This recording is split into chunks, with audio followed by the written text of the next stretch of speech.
No sé bien por qué estoy contando esto ahora. Llevo días pensándolo, diciéndome que mejor no, que no tiene sentido remover algo que ya pasó. Pero cada noche se me hace más difícil quedarme callado, y siento que si no lo digo en voz alta, esto se va a quedar conmigo para siempre. Ir a ese lugar fue un error, y lo digo así, directo, porque desde entonces traigo algo encima que no se quita. Esto no lo cuento por gusto, ni por provocar miedo. Lo cuento porque ya no me siento bien guardándolo, y porque tengo la sensación de que eso que empezó ahí no se quedó atrás. Desde entonces hay noches en las que me cuesta dormir, y me quedo despierto esperando que amanezca, como cuando eras niño y el miedo no te dejaba cerrar los ojos. Y lo peor es que ya no sé qué me da más miedo, si lo que escucho, o el hecho de que poco a poco me estoy acostumbrando a vivir con ello. Crecí escuchando historias de La Llorona. En Tijuana eso es normal. Las escuchas desde morro, en la familia, en reuniones, en la calle. Hay quienes se burlan y hay quienes se quedan serios con solo oír el nombre. Yo escuchaba, me reía un poco, pero siempre me quedaba pensando, porque aunque digas que no crees, esas historias se te quedan guardadas en algún lugar. Y aún así terminé metiéndome a un lugar del que todos hablaban en voz baja. Un canal seco, de esos que cruzan zonas solas, donde el monte se come la luz y el silencio se siente pesado, casi como si tuviera cuerpo. Desde que llegamos, el ambiente se sentía raro, denso, como si el aire no circulara bien. No fui buscando pruebas ni historias. Fui por algo más tonto y más humano, la curiosidad que se te mete cuando escuchas el mismo lugar una y otra vez. Primero como broma, luego como advertencia. Ahí se escucha, ahí la han visto, ahí no te metas de noche. Y llega un punto en el que sientes que el lugar te está ganando sin que tú lo hayas visto con tus propios ojos. Éramos varios, y en mi cabeza eso hacía la situación más segura, como si las cosas de las historias respetaran reglas humanas. Pensé que acompañados nada podía pasar, como si el miedo necesitara permiso para acercarse. Esa fue mi primera equivocación. Llegamos de noche. Ya no pasaban carros y cualquier luz se veía lejana. El canal estaba completamente seco, lleno de piedras, tierra y basura vieja. Las paredes de concreto tenían grafitis antiguos y manchas que parecían no haberse ido nunca. En algunas partes el monte se metía hasta el borde, como si el lugar se estuviera cerrando poco a poco. Lo primero que noté no fue ver algo, sino olerlo. El aire olía a tierra mojada, aunque no había agua. Y debajo de todo había un sonido constante que no cuadraba. Al principio lo tomas por viento o ruido lejano, hasta que te das cuenta de que no. Sonaba como agua corriendo, como si algo siguiera moviéndose debajo de la tierra, agua en un canal que estaba completamente seco. Me quedé callado escuchando. Ese fue el momento en el que debí decir que ya nos fuéramos, pero no lo hice.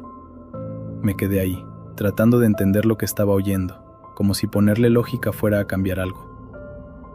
Luego empezó el llanto. No fue un grito fuerte ni algo exagerado. Era un lamento contenido, como si alguien se estuviera aguantando para no hacerse notar. Y eso fue lo peor, porque te obliga a poner atención, como si tu propio cuerpo te empujara a escuchar.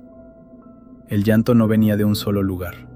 A ratos sonaba lejos, al fondo del canal, y al siguiente momento se sentía mucho más cerca. No era que se moviera caminando, era como si la distancia no importara, como si el sonido no respetara el espacio. Hubo un momento en el que se escuchó de un lado y al mismo tiempo del otro, desfasado, como un eco que llega antes que la voz. Eso no tiene sentido, y por eso te desacomoda la cabeza. Los que estaban conmigo se quedaron inmóviles. Nadie hablaba. Uno veía al piso, otro se agarraba las manos. Y entonces un señor del pueblo, que no sé ni de dónde salió, dijo algo sin verme a la cara, como quien ya ha visto esto antes. Si se escucha así, ya te escuchó primero. En ese momento sentí vergüenza, como si me estuvieran regañando por meterme donde no debía, y aún así me quedé. Mi verdadero error no fue entrar al canal, sino quedarme en silencio. En mi cabeza, el silencio era respeto, era no provocarla, era no decir su nombre. Pensé que si no hacía nada, todo se iba a quedar igual, y fue justo eso lo que la acercó. Cuando el llanto bajó, el canal se sintió demasiado grande, como si el vacío se abriera.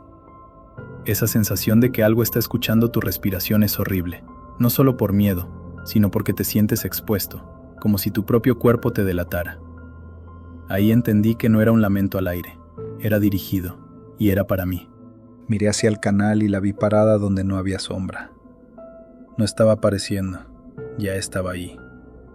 Su cuerpo estaba inclinado, torcido, como si algo invisible la jalara hacia abajo. No caminaba ni flotaba, simplemente estaba ahí, y aún así el aire a su alrededor se sentía más oscuro.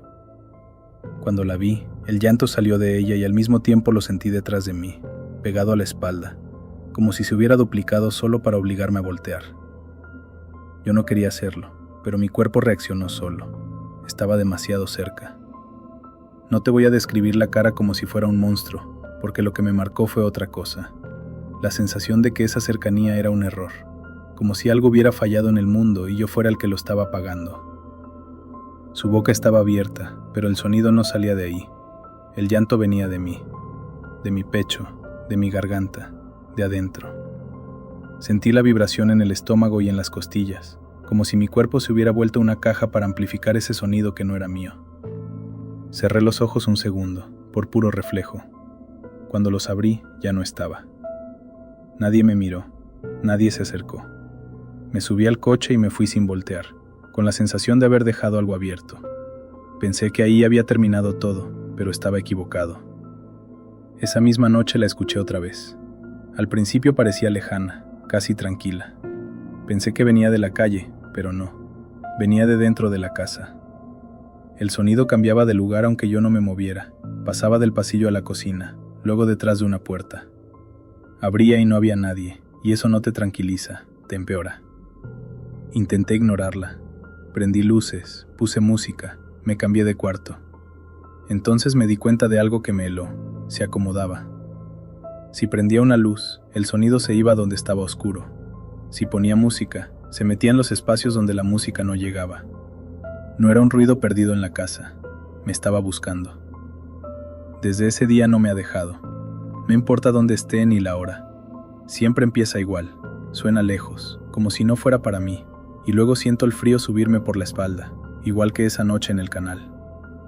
Ahí entendí que no todo lo que llora es ella, y que algo más se vino conmigo. No te estoy dando consejos ni advertencias, solo estoy diciendo lo que me pasó.